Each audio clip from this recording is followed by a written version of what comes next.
Have you ever stopped to think about what you're actually made of? I mean, deep down.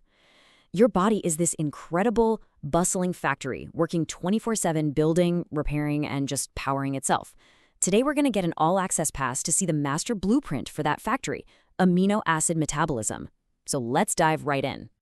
Okay, so let's start with a really basic question.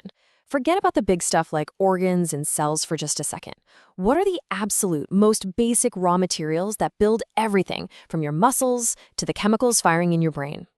Well, the answer is amino acids. You can think of them like a set of 20 different Lego blocks.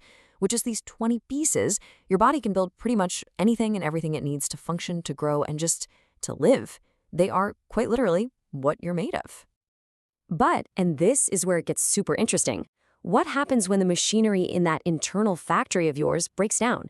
You know, when a single production line gets jammed and it can't handle one of these crucial building blocks the right way. Well, the fallout can be pretty dramatic.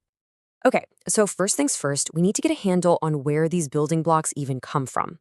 See, not all amino acids are created equal. Some of them your body just flat out cannot make on its own. And that brings us to a really critical idea, the essential amino acids. These guys are the non-negotiables. You have to get them from your diet, period. We're talking about heavy hitters like phenylalanine and tryptophan and the branched chain amino acids. That's valine, isoleucine, and leucine, which are absolutely vital for your muscles. If they aren't in your food, your body has no plan B. And look, this isn't just some textbook theory. It has severe, real-world consequences. Take a look at extreme malnutrition, like in a condition called kwashiorkor. The body is so starved for these essential amino acids that it has no other choice but to start breaking down its own muscle tissue to get them.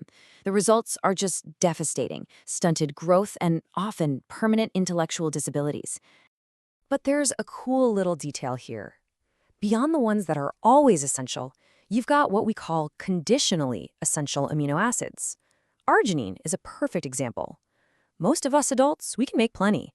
But for a newborn baby who's growing incredibly fast, their internal production just can't keep up.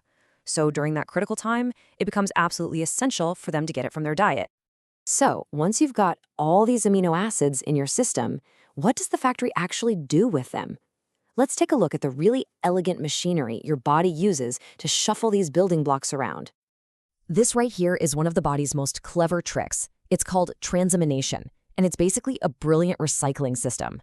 Your body takes the amino part from one molecule and just slaps it onto a different carbon-based molecule. And boom, you've just made a totally new amino acid out of spare parts.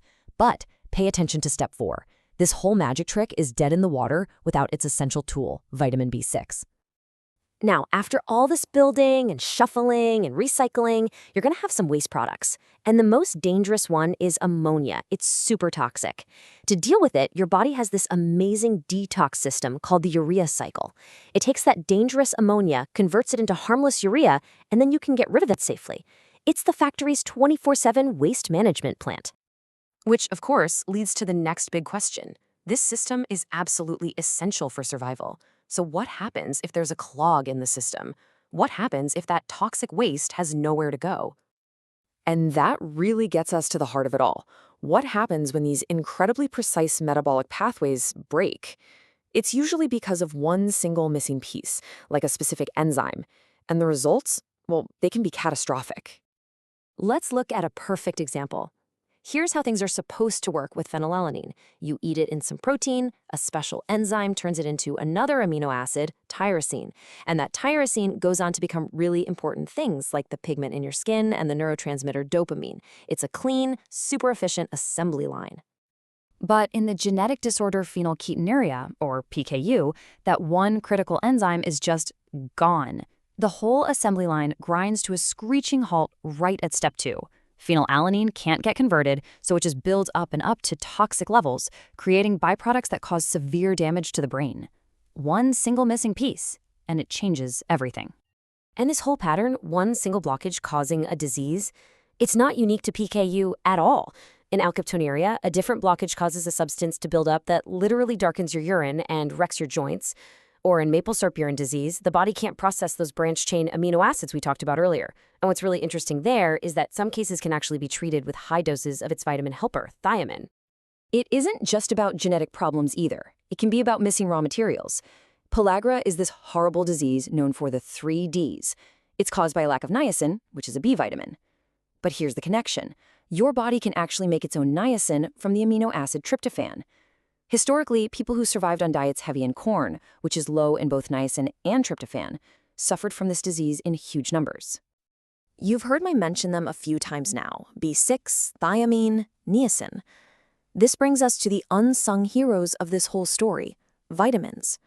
They aren't the building blocks themselves. Instead, they're the essential tools, the cofactors, that let all the other machinery do its job. Just look at this workforce. We already met vitamin B6, the master of those recycling reactions. But then you have B12 and folate. They're like a critical tag team, working together to handle a nasty substance called homocysteine, making sure it gets recycled properly and doesn't build up to dangerous levels. And here's exactly why that teamwork is so important. In a disease called homocystinuria, either the enzymes are broken or that B vitamin toolkit is missing. The result? Homocysteine levels just skyrocket, and this buildup directly causes severe hardening of the arteries, even in really young people. It's just a stark reminder that these vitamins are not optional extras. On this slide, there's just one number, 2. Why? Because out of the thousands upon thousands of chemical reactions happening in your body right now, only 2 of them need vitamin B12. Just 2. But without those 2 reactions, critical pathways for processing fats and recycling that homocysteine, they shut down completely. Their importance is just off the charts. Okay, so we've gone deep into pathways, enzymes, and diseases. Let's pull back and bring it all home. Why does any of this intricate factory stuff matter for you day to day? I think this quote just nails it. Your metabolism isn't just a bunch of random reactions happening. It's a symphony, an incredibly intricate chemical orchestra. Every amino acid, every enzyme, every vitamin has to play its part at the right time in perfect harmony. And as we've seen, when even one tiny instrument is out of tune, the whole performance can fall apart. And that really leaves us with one final thought. That incredible chemical orchestra is playing inside you right now, millions of reactions every single second. Everything from the essential amino acids that make up the instruments to the vitamins that act as the conductors, every single component is vital. So the question is, are you giving your body all the tools it needs to perform its beautiful, life-sustaining symphony?